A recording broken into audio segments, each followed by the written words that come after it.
has brought up lately, and that is they have said that the testing accuracy of the antibody tests is about half the time they are correct. So I wanted to make sure that we can understand what they are saying. They're talking about positive predictive values and negative predictive values. And these values depend upon prevalence, and we should understand how that works. So before we go into that discussion, we are going to divide the whole topic into two parts. Today, I'm going to present some cases where you would see prevalence within a smaller family, and where you would see cases and their presence within a family, and then see how the cases, how the COVID-19 within a family of people who are living together, how does it spread amongst them or not. So we'll look at those cases today. We will look at the specificity and sensitivity of tests today, and then tomorrow we will then talk about the positive predictive values and negative predictive values and likely ratios, etc., to make sense of the CDC's message. So let's start with that. And this is a topic that have been asked many times, that how do we know that the tests are accurate, and what does the sensitivity or specificity mean? So that is a discussion that we will do today. So let's start. I'm going to very quickly share my screen to show you CDC's message, and then we will start the cases, the case discussions. All right, so quick here. So if you see here, CDC has said that interim guidelines for COVID-19 antibody tests, and in here they have talked about, this is their summary of it, and then they have given a background. I am for the first time actually impressed by the writing on CDC's wall. They usually do a poor job of providing information or data, but this is a nicely written, well-organized article. I would put the link out in the description, and we will go over this in more detail tomorrow. Today, I want to set the stage to be able to understand what they're talking about. So this is one. And now let's start our discussion. So the discussion is of two parts today. First, we are going to look at some cases that these are the cases that I personally know or I have been helping manage. So important cases, and this tells you the family dynamics as well. So let's start. The very first case is here. This case is, this is a family of, as you can see, 6 people. There is a mother with 5 children. Their father passed away last year. Child who is 24 here, child or the person, this person, she is a medical doctor. She practices, and this is the discussion that what happens within this family in context of the COVID-19. So what happened was that this person, this doctor, she was assigned to COVID-19 ward a few weeks ago, about a month ago. So while working there, about a couple of weeks later, she developed flu-like symptoms. She developed some fever, low-grade fever. So I am using her communication. So thank you very much for the illustrations. So she had low-grade fever, and then within 2 or 3 days, so within 2-3 days of developing the symptoms, she then started having shortness of breath. So she tried to manage that for a day or so, and then she talked with her managers and said that, hey, I'm having these symptoms and I have shortness of breath. And they asked her to isolate herself and be at home. Again, her own words are that when she developed the shortness of breath, it became so bad that she could not even walk normally. She would take smaller steps. We call them shuffling gait. She would take smaller steps to walk because she would become breathless if she would walk normally. She called me and she talked with me. And even at that time, I observed that she was becoming breathless when she was talking. And that is the shortness of breath's definition, that the things that you do normally, now when you do them, you become breathless while you're doing it. So she developed that, and now she was isolating at home. But within her own family, she didn't have a way to isolate further. The mother and the two girls, they were in one room, and the boys had a separate room. But still, it was a small family in a small place, and not very small family. There are 5 members, but a small place, and so being isolated was not easy. So I started her on some management, and she started recovering. And within 3-4 days, her intermittent low-grade fever went away. So the fever was intermittent, sometimes in the morning, sometimes in the evening, low-grade. With that, she had developed cough as well, with shortness of breath. Of course, their hospital was also keeping an eye on her and asking that if the shortness of breath progresses, then she comes back in and becomes admitted. Anyways, fortunate for her, once the management was started, within 2 or 3 days, her shortness of breath went away. Secondly, her dry cough went away. And then third, her fevers went away. Now she was about 10 days symptom free. And when I spoke with her a couple of days ago and this morning as well, she has gotten the dry cough again. But she has no fever, she has no shortness of breath, she's able to function, and she's gotten the dry cough again. And I would let her, without divulging too much of the information, I would let her and her hospital figure out the testing and the results of the tests. Now, within the family, the next person that became sick was her sister, the 19 years old. Her sister developed after about a week of this primary individual's or patient zero's case.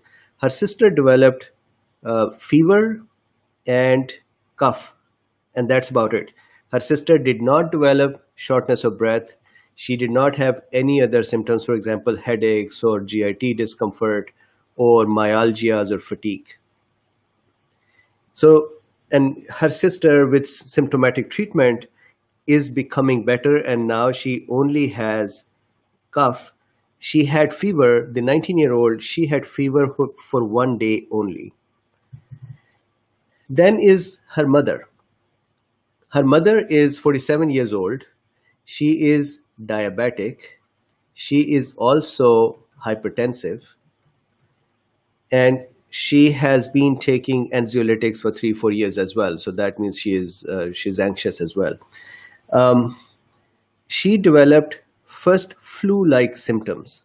But when they called me and they talked about it, that flu-like symptoms, I asked a little more about what the symptoms are.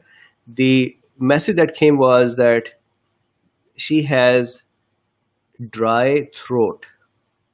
So now there's a difference in dry cough versus dry throat. So Bethel is asking, is she COVID positive? So yes, the first person, the patient 0, was COVID positive. Now, patient 0, COVID positive, is taking medicine and has recovered, and now it's about 10 days. She has fully recovered and then started dry cough again today. Her sister developed symptoms for a short while, 1 day fever and then some cough, and now she's okay.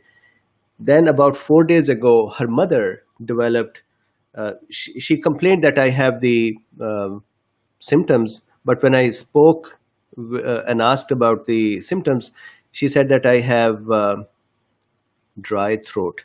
So dry throat is not exactly dry cough. So I felt that she's probably getting anxious as well, because she has her children around her becoming positive, and she must be worried about herself.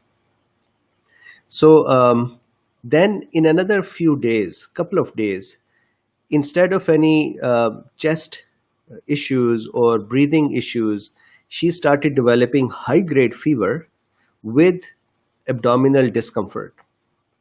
So lucky for us that the doctor child of hers, she went out and she got her tests done, and she was then positive for typhoid, IgM and IgGs. So she had developed typhoid. We started her on that medicine. And here is, I wanted to show you the chest x-ray of the mother. So this is the chest x-ray. So what do you think? What can you tell me from this chest x-ray? It's not a very high quality because I received it through, digital communications, but still there is something that you can make of it. What do you think?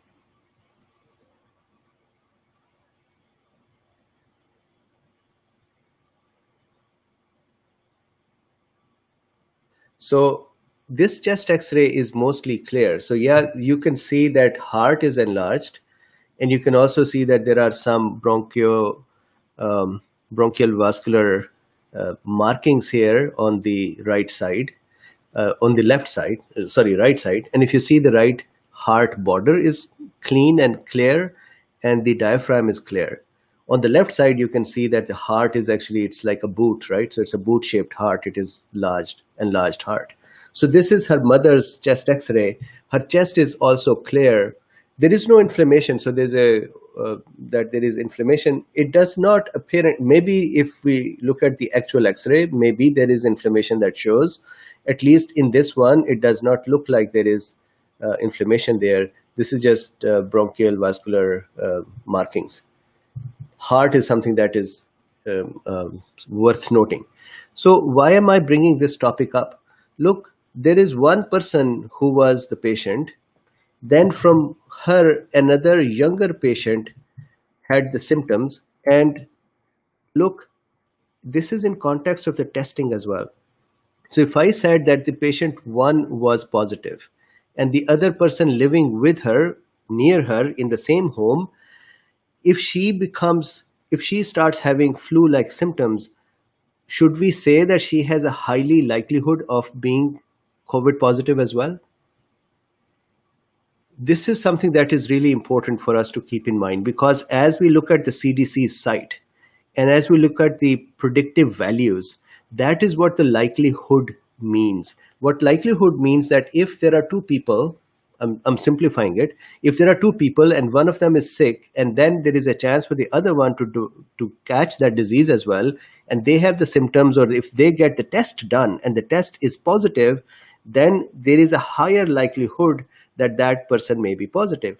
Compare that to, let's say, a society where there are 1 million people and only one person has the infection, and then one other person from those 1 million people come in and is positive. What is the likelihood of that person becoming positive? It would be lesser. So I'm kind of setting the stage for our discussion tomorrow. So continuing on, her mother then started getting the medication for typhoid, and she is now recovering, and she does not have any chest issues, which for me is very interesting, because we usually say that the people in the advanced age with the comorbidities are at a higher risk. But remember, it is not necessary that they are at a higher risk of catching. She lives with that daughter who became positive, and now it's about 3 weeks that mother did not catch it, or if she caught it, she has managed it. We should get the tests done to figure it out. But that is the mother's situation. Then amongst the boys, only one boy has complaint of slight throat scratch or scratchy throat. That's it, nothing else. So that is one case that I wanted us to kind of look at it. The takeaways are, it is not necessary, and I've seen many people reporting to me that, hey, I became positive, I got my test done, and that was positive as well, but my husband or my children are fine. Or in one case, somebody reported that my husband became positive, and he's been with us for a month or so, and we are not positive, and we have not developed the symptoms. So it is not necessary that everyone in the home will get it. So this is one case. Let's go to the second case. This is a case from the USA. And here what happened was that this is a clinical setting in which there are clinical staff that are working there. One of the staff members, this is about, I believe about 2 months ago when there were lots of cases emerging in New York. So one of the staff members decided to take a visit to New York. Contrary to, so he did not listen to his other colleagues to say this is not a good time to go. Anyways, he visited, and when he came back, he had the symptoms. I think he went there for about 4 or 5 days. When he came back in another few days, he developed the symptoms. When he developed the symptoms, at that time, neither him nor others even thought about it, and they just kept doing the normal work. So the usual interactions continued, going in the kitchen together or sitting and talking and using the same facilities. And then the person got tested and was declared positive. So when he was declared positive, of course, the protocol for the patients that whoever had interacted with him, the clinic started all that. But in the meantime, about a couple of days later, one more staff member had the symptoms. And now once again, think about it. There are 3 people here. Out of 3 people, one is confirmed positive now. Then the other person develops similar symptoms. Remember, this is a case of suspected patient. From the WHO's definition of a suspected patient is someone who has the symptoms plus has been in contact with the COVID-19 positive, confirmed positive, or has been from the area of the outbreak. So this person, the blue one, is definitely in contact with the person who is confirmed positive. However, when she got her test done, this person, the test came back negative. So now think about it again. So we are setting the stage for tomorrow. Think about it again. The first person tested positive. The second person has the symptoms. Again, that makes her a suspected case. The prevalence is really, so there are just these 3 people. Out of them, one person is sick. And then the blue one tests and the tests come back negative. So now there are both the cases. It is possible that that person actually did not have the COVID-19. But where did the symptoms come from? And that is the likelihood question here. Maybe she had the symptoms of flu or some other cold, or maybe she had the COVID-19 and the test was not sensitive enough to say that she has been positive or not. And we'll talk about those things in detail, some today and some tomorrow. But I wanted to put these cases in front of you. So when she had the symptoms, then the third person here, within another couple of days, she developed the symptoms as well. And the symptoms she developed were headache, fatigue, and runny nose. So she did not develop any of the, the sore throat or shortness of breath in the beginning or cough. She had runny nose and headache and fatigued. Then in another couple of days, she developed shortness of breath for about a couple of days. She was isolating at that time. She had talked with her managers. She said, hey, there is one positive person there. I have developed the symptoms as well, so I would like to stay isolated. And they said, yeah, sure. And so she went in isolation. So while at home, she developed the shortness of breath for a couple of days, and then she started recovering. Now, she never developed fever. And so this person also got her tests done, and they also came back negative. So tell me this, the likelihood of both of these folks becoming positive because there is one confirmed positive, what do you think? Likelihood is more or not? The likelihood is more.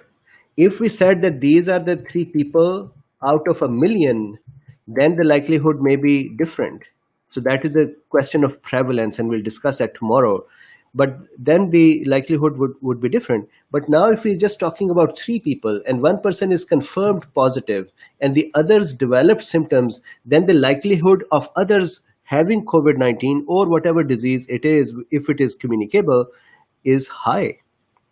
But anyways, the tests came back and the tests were negative for both of them, negative, negative, and positive, while all three had the symptoms. Okay, so this is another interesting case where you're seeing that the tests did not show presence of the disease, while the symptoms and the contact with the COVID-19 positive patient was there. Continuing on to one more case. So this is a businessman father, again, my patients, and here the father is 67 years old. He has been isolating at home because he is hypertensive and I believe he is diabetic.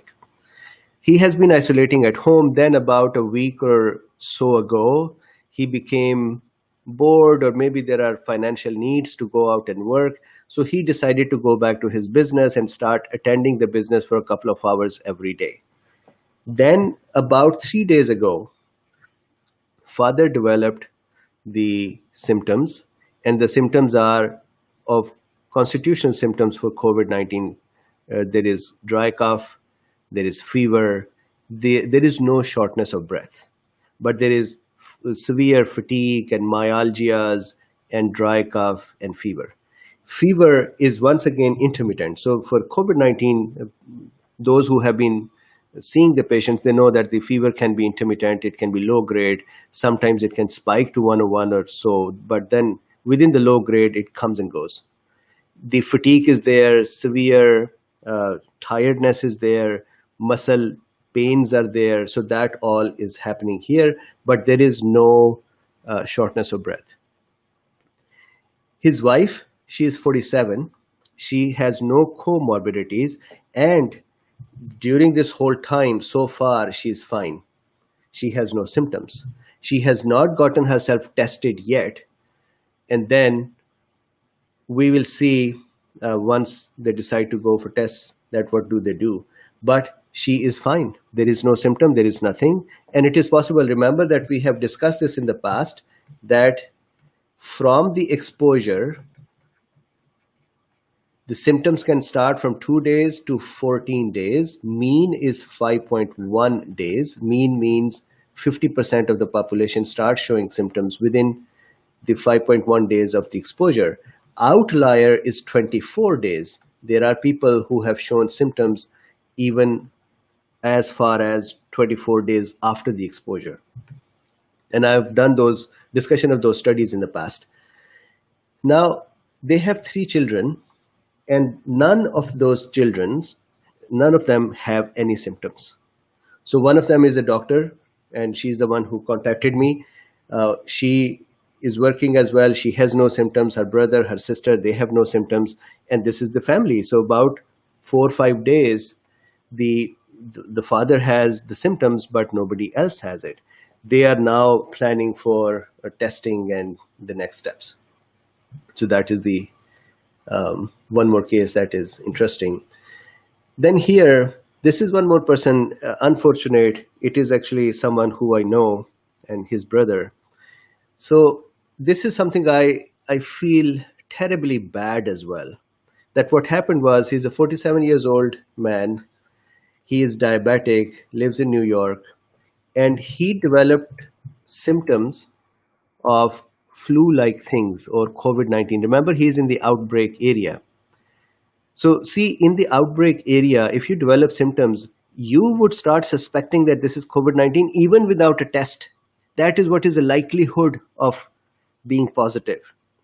So if a test is showing you to be positive and you are in the outbreak area and the prevalence of the disease is more, then the likelihood that the positive test is actually correct is more. On the other hand, if you're in an area where there is no other patient or the prevalence is really low, prevalence is the presence of the disease in the community, that is really low, and you have flu-like symptoms, then maybe it is not COVID-19. Then even if the test comes back positive, the likelihood, the positive predictive value may not be as high. And I'm going to talk about all of those tomorrow in detail. I'm setting the stage for us to realize that this is something that is a concrete thing to look at. So this person, 47 years old, diabetic, New York resident, he developed the symptoms.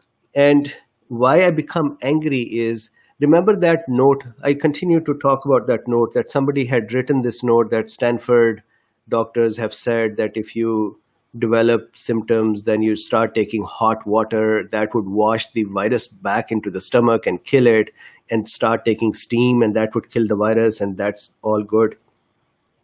So that poor man, he had that letter from someone, and so he started self-treating by using hot water sips and by taking steam.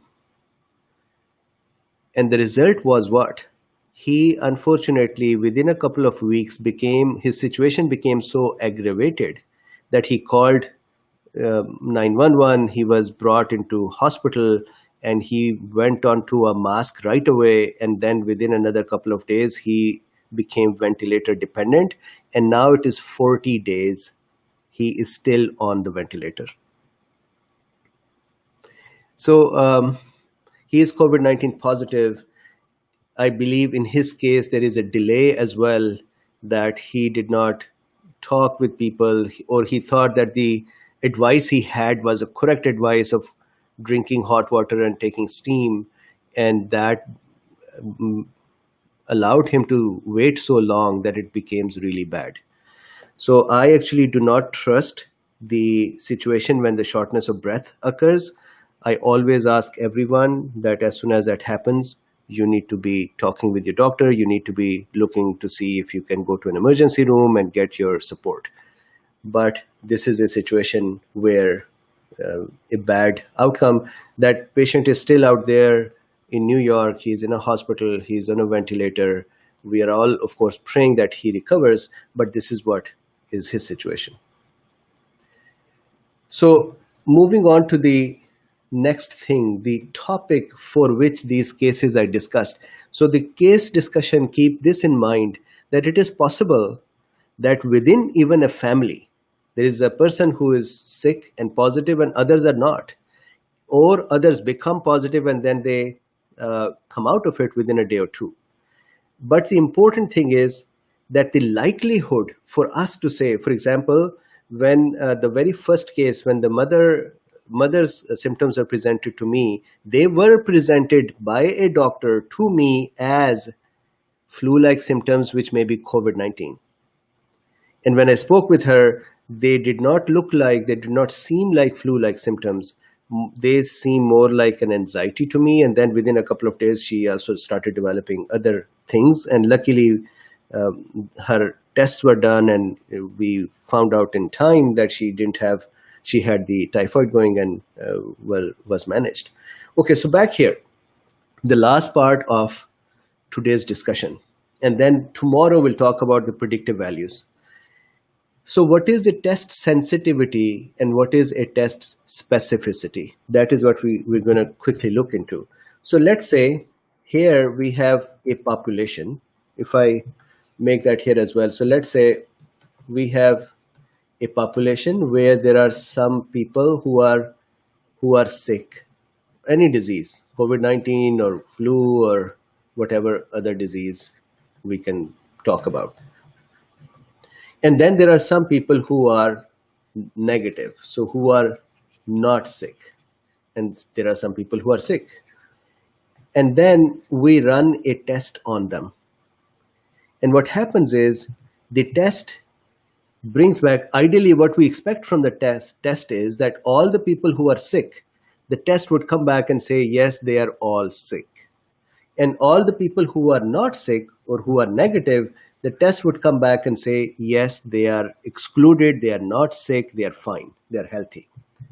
However, the problem with the tests is that sometimes they tell correctly the people who are sick, that is shown here in this part.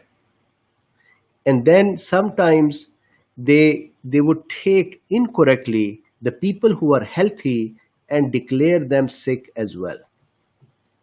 So let's say we ran a test, whatever test this is, think about it. Maybe it's a serological test, or maybe it is an RT-PCR for COVID-19. When we ran that test on this population, what test did was it excluded all of these folks who were actually sick. And that's not a good thing for the test to do. It only took a smaller part of the population that was sick and said, yes, these are sick. On the other hand, it was able to exclude a larger group of the healthy individual and say, yeah, they are healthy. But it also took some part of the larger group that was healthy, or not larger group, the healthier group, and said they are sick. So now we have an issue here that the test is not entirely accurate. And how do we talk about the test not being accurate? This is what we do. So look, we ran the test on all of them. And the test came back and said the people in the green area here, they are healthy. So that is what? That is a positive or a negative.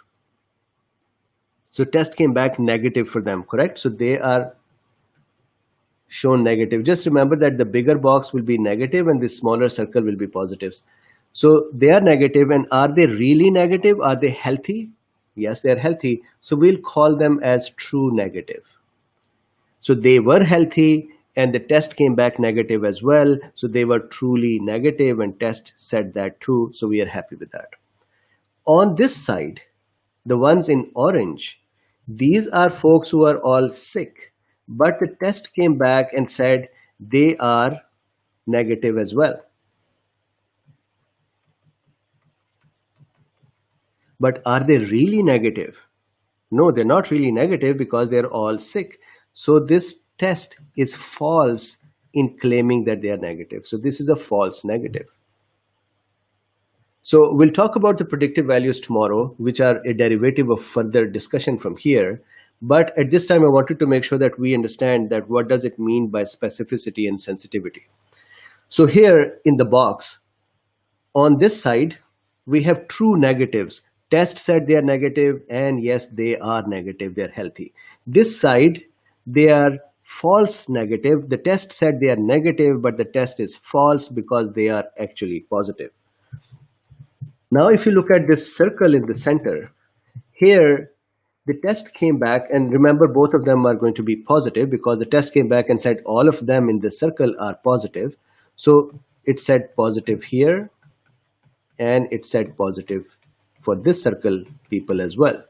Now tell me this, which side is true positive and which side is false positive? So of course, I think that you would say that, hey, this side, they were actually positive. They had the disease and the test said they are positive as well. So this is true positive, this area.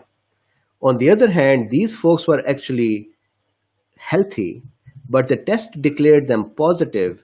And so this is false positive. They are not really positive, but this is false positive. So this is how the true positive, false positive, true negative, false negative are looked at. Then the question, what is sensitivity itself?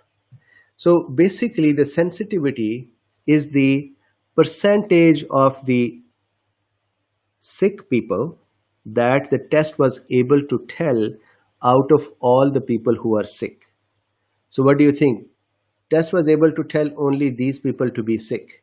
These are all the people who are sick. So if we take their ratio, if we take their percentage, that would be called sensitivity.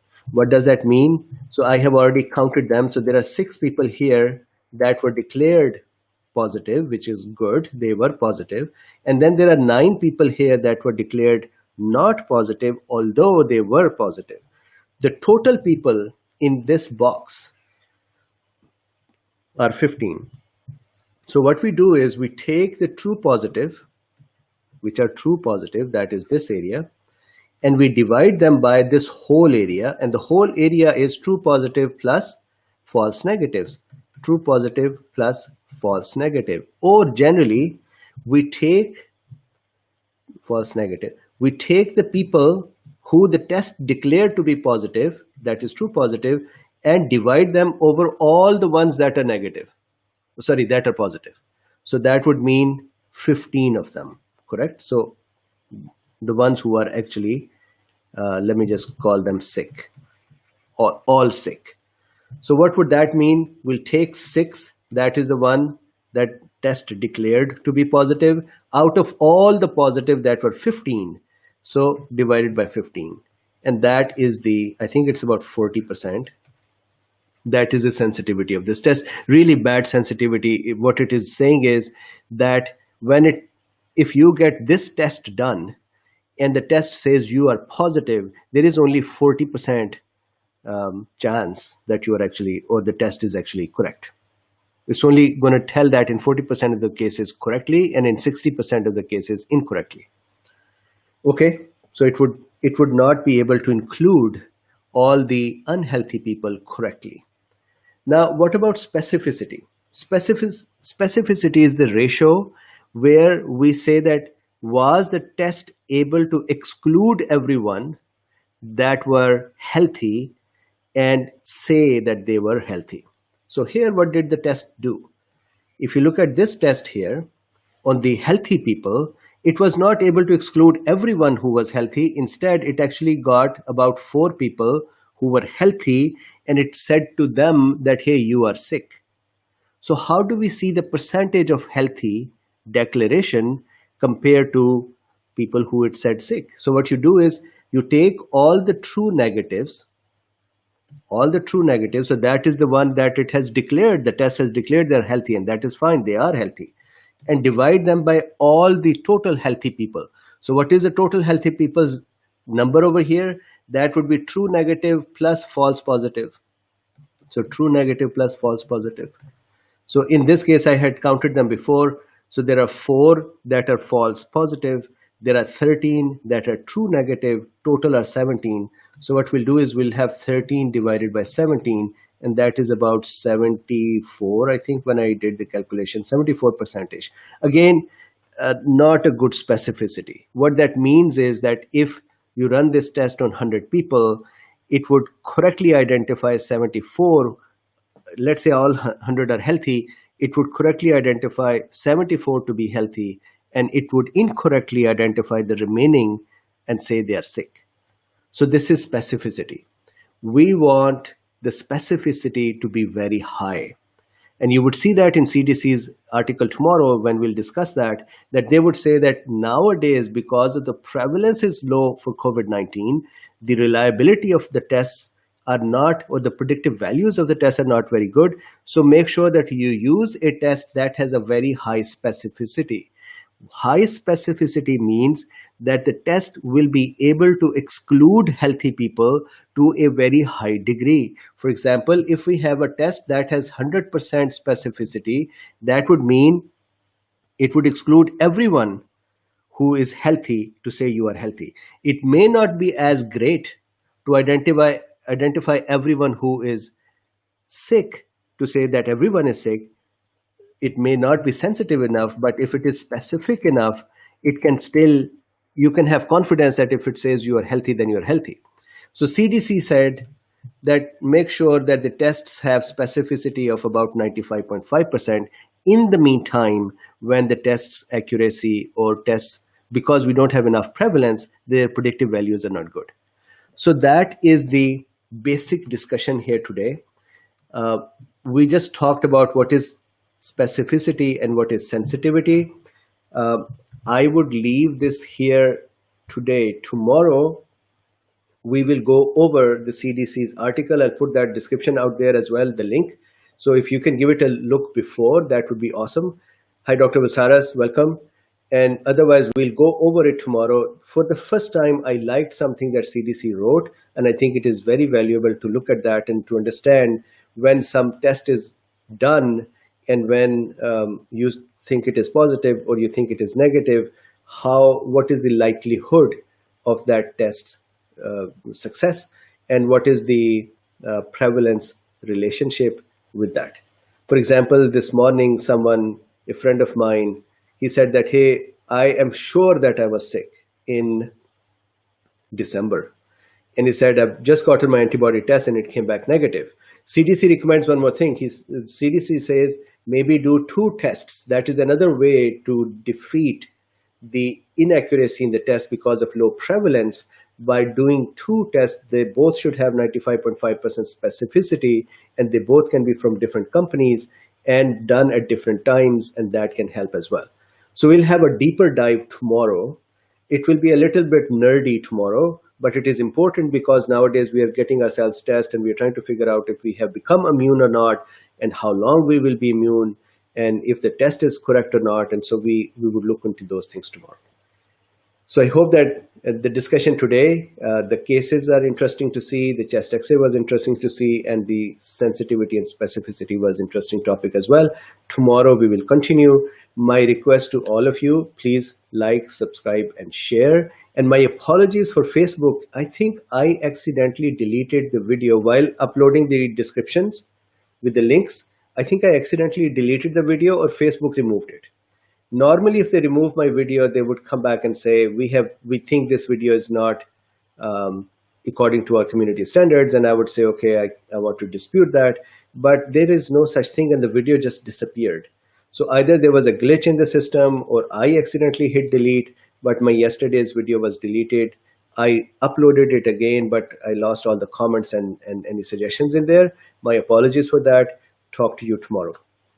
Thank you very much. Thank you for joining. Stay healthy and safe, and I'll see you tomorrow. I have one more question for you. So actually, let me ask you this question. I have a doctor from UK who has been working in COVID-19 ward. Then, of course, he's seen a lot of patients and he's been helping. I had requested him to join us and have a discussion about what is he seeing, how are they managing, and what are the symptoms and signs they're seeing, what are atypical symptoms and versus typical. Would you like to continue with this topic tomorrow, or would you like him to be here? If he doesn't come in tomorrow, then he'll come in next Wednesday. Yes, Dr. Vasaras, my yesterday's video on Facebook page disappeared. There was no indication that it was by mistake removed by me or by Facebook, but it just disappeared. So I did upload it again. So if we can continue tomorrow with this topic, then he can join us next Wednesday. Okay, next Wednesday we'll have him, and tomorrow we'll continue with the tests and their accuracy and their predictive values. And when we get a positive test, what does that mean? And when we get a negative test, what does that mean? And how the CDC has laid it out. So we'll go from there. Cool. Thank you very much. Please like, subscribe, and share. Thank you. And talk to you tomorrow. Bye-bye.